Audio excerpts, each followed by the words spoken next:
Halo sahabat, kawan-kawan, apa kabar? Untuk vlog kali ini saya akan bercerita tentang pengalaman saya waktu kemarin. Saya tanggal 13 Mei kan mudik ya. Saya mudik untuk menghadiri pemakaman ibu saya. Saya posisi sekarang di Bekasi. Kok bisa mudik? Ya karena saya melengkapi segala persyaratan yang ada. Di antaranya adalah saya sudah melakukan rapid test dan dinyatakan non reaktif. Kemudian yang kedua adalah surat keterangan sehat, dan yang ketiga adalah surat keterangan kematian dari Jogja. Makanya saya dari Bekasi sampai ke Jogja itu saya lolos tiga pos pemeriksaan. Nah, cuman di sini saya nggak akan bercerita tentang bagaimana saya bisa lolos, bagaimana saya bisa mudik ya. Saya akan bercerita tentang keadaan yang terjadi saat saya nyampe di Jogja. Jadi kalau tidak penting banget, itu sebaiknya nggak usah mudik. Karena kalau mudik itu, kita mudik di saat ini tuh banyak mudaratnya daripada manfaatnya. Seperti yang saya alami sendiri ya. Begitu saya nyampe di Jogja, meskipun saya sudah bawa surat keterangan bahwa rapid saya non reaktif, tapi pada saat acara malam biasa kan ya di Jogja, kalau ada kematian gitu kan malam ada tetangga yang datang gitu ya. Malam itu begitu saya nyampe di Jogja, itu para tetangga itu banyak yang takut ke rumah.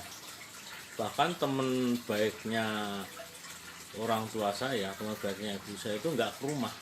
Karena apa? Karena takut ada saya. Karena saya dari zona merah, jadi mereka takut ke rumah itu. Sama juga, jadi yang kesian malah jadi orang tua saya, bapak saya yang kesian, karena teman-temannya nggak ada yang datang. Soalnya saya pulang. Itu yang jadi, yang mungkin perlu Anda pikirkan ya, kalau Anda nekat untuk pulang kampung untuk mudik saat ini ya.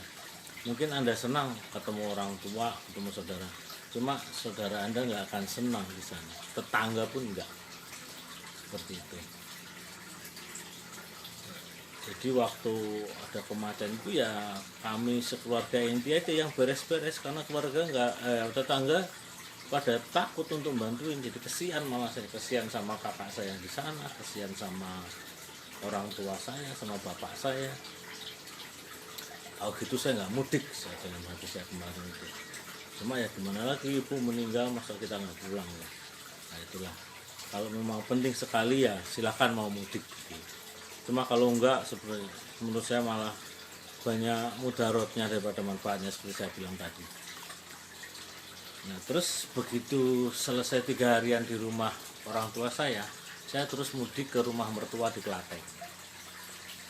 Nah waktu di Klaten itu lebih keras lagi, saya harus rapid ulang. Kan di Klaten saya ada 2 rumah ya. Jadi di rumah yang biasa kami tinggal itu masyarakatnya keras banget, saya harus rapid ulang. Sementara saya barusan rapid 3 hari yang lalu, tapi mereka nggak peduli, tetap harus rapid ulang. Akhirnya saya tinggal di tempat mertua. Nah pas di tempat mertua itu satgasnya bilang oke, nggak apa-apa, yang penting bawa hasil tes rapid ya. Akhirnya saya ke tempat mertua. Nah begitu saya sampai di tempat mertua itu udah kayak buronan saya di sana.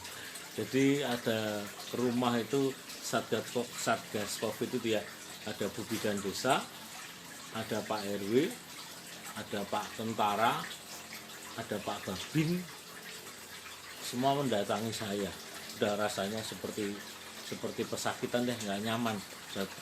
Saya bawa hasil rapid dan hasilnya negatif, kok masih saya diperlakukan kayak penjahat begini ya, didatangin didatengin sama Satgas Covid yang ada tentara sama polisi gitu, udah kayak penjahat gitu.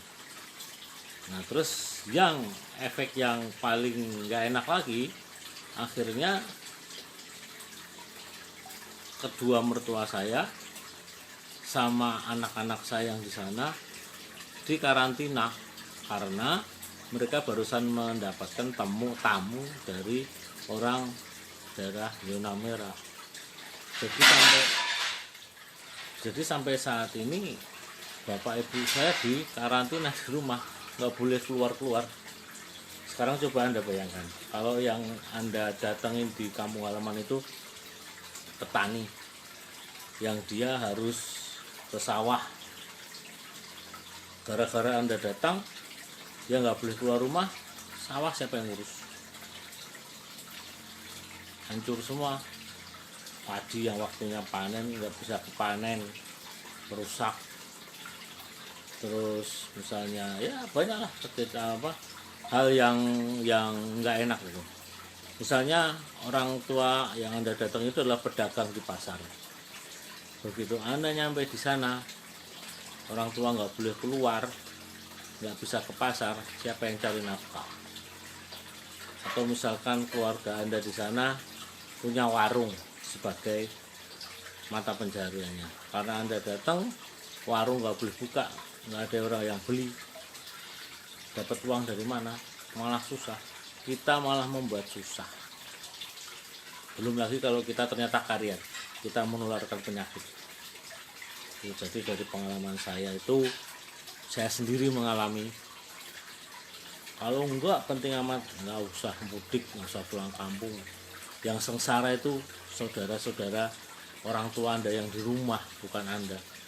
Sengsara mereka, nggak bisa ke pasar, nggak bisa buka warung, nggak bisa ke sawah, karena harus dikarantina 14 hari seperti standar COVID yang sudah diterapkan sama pemerintah.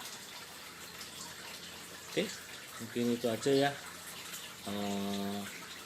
sharing ya, tukar pengalaman tentang mudik di masa COVID. Semoga bermanfaat, semoga tetap sehat. Bye bye.